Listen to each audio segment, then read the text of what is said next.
السلام علیکم ویورز، میں حکیم طیب رفیق آج پھر ایک ویڈیو کے ساتھ آپ کے ساتھ آج ہمارا ٹاپک ہے جوڑوں کا درد۔ جوڑوں کا درد ایک ایسا عام مرض بن چکا ہے کہ اکثر نوجوان بھی اس مرض میں مبتلا نظر آتے ہیں، اور خاص طور پہ بزرگ حضرات جو کہ 30 سال سے عمر کے ہیں، ان کو بھی اکثر جوڑوں کی درد کی شکایت ہو جاتی ہے۔ ضروری نہیں کہ یہ جوڑوں کے درد کی تکلیف زیادہ بڑی عمر میں ہوں، یہ بے احتیاطی اور گرم اور مرغن غذائیں کھانے والوں کو کسی وقت بھی ہو سکتا ہے، اور اس کی بنیادی وجہ یورک ایسڈ ہوتی ہے، جو کہ خون میں کولیسٹرول کی مقدار بڑھ جائے تو اس کی وجہ سے خون میں تیزابیت اور فاسد مادے اکٹھے ہونے شروع ہو جاتے ہیں، جن کا صحیح طرح سے اخراج بدن نہیں کر پاتا۔ تو ان کے لیے یہ مرکب استعمال کرنا بہت مفید رہے گا۔ تو اس میں جو سب سے پہلے میں اپنے مطلب پہ استعمال کراتا ہوں وہ اس میں یہ 4 اجزاء شامل ہوتے ہیں۔ سب سے پہلے جو اس میں یوز ہوتا ہے وہ سونٹھ ہے، یعنی خشک ادرک ہے، یہ یوز ہوتی ہے۔ نمبر 2 پہ اس پہ امبا ہلدی، یہ انڈین ہلدی کے نام سے پہچانی جاتی ہے، یہ یوز ہوتی ہے۔ اور تیسرے نمبر پہ اس میں جو یوز ہوتا ہے جوز بوا کا مغز یوز ہوتا ہے۔ جوز بوا بھی جوڑوں کے درد کے لیے بہت مفید ہے، اور اس کے ساتھ ساتھ یہ امساک بھی پیدا کرتی ہے۔ اگر یہ یوز کرنے والے نوجوان حضرات یا بزرگ حضرات کو پروسٹیٹ کی تکلیف ہو، یا چھوٹے پیشاب نہ روک سکتے ہوں، بار بار پیشاب کی زیادتی کی وجہ سے انہیں واش روم جانا پڑتا ہو، اور رات کو ڈسٹرب ہوتے ہوں، نیند پوری نہ لے سکتے ہوں، ان کے لیے بھی یہ نسخہ بہت مفید رہتا ہے۔ تو اس میں جو چوتھا جز ہے وہ بیدانہ ہے، بیدانے کا یوز کرنا پڑتا ہے آپ کو۔ تو اس کو مسلسل یوز کرنے کا فائدہ 2 ہفتے میں ظاہر ہو جاتا ہے۔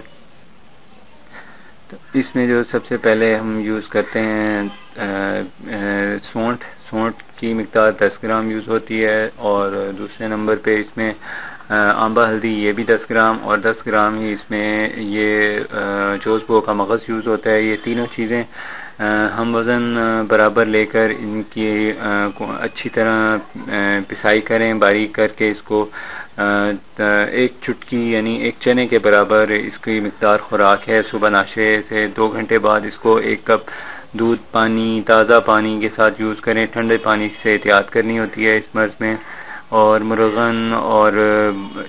مرغن چکنائی والی چیزیں اور بڑا گوشت اور بادی چیزوں کی احتیاط کرنی ہوتی ہے، یہ چیزیں یوز نہ کریں۔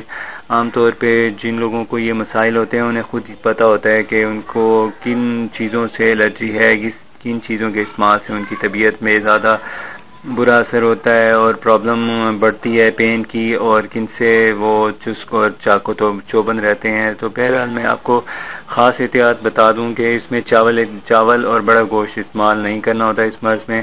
تو یہ تو ہو گئی کھانے کی دوائی۔ اب جو دوسری دوائی میں آپ کو بتا رہا ہوں یہ ہے بیدانہ۔ اس کو اس میں نہیں شامل کرنا ہوتا، اس کو علیحدہ سے رکھنا ہوتا ہے۔ تو اس کی 1 چائے کی چمچ آدھی ہو، اور 1 کپ دودھ میں اس کو آپ شامل کر لیں۔ یہ چھوٹے چھوٹے سے بیج ہوتے ہیں، تو ان بیجوں کو آپ نے 1 کپ دودھ میں بوائل کرنا ہے اچھی طرح، جس طرح چائے پکائی جاتی ہے۔ تو اس کو اس میں اچھی طرح بوائل کریں، تقریباً 5 منٹ بوائل ہونے کے بعد آپ اس کو چولہے سے اتاریں، اور تازہ ہونے پہ اس دودھ کو پئیں۔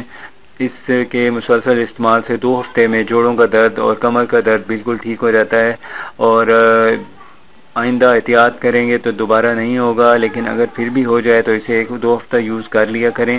اس سے جوڑوں کی لچک برقرار رہتی ہے، اور طبیعت میں ہر قسم کی ویکنس ختم ہوتی ہے، اور خاص طور پہ یہ مردوں اور عورتوں کے مدافعتی نظام میں طاقت پیدا کرتا ہے۔ اس کو مسلسل استعمال کرنے سے کسی قسم کا کوئی سائیڈ ایفیکٹ نہیں ہوتا۔ خاص طور پہ 2 ہفتے مسلسل لیا جا سکتا ہے، اس کے بعد آپ اس کو کبھی کبھی لے سکتے ہیں۔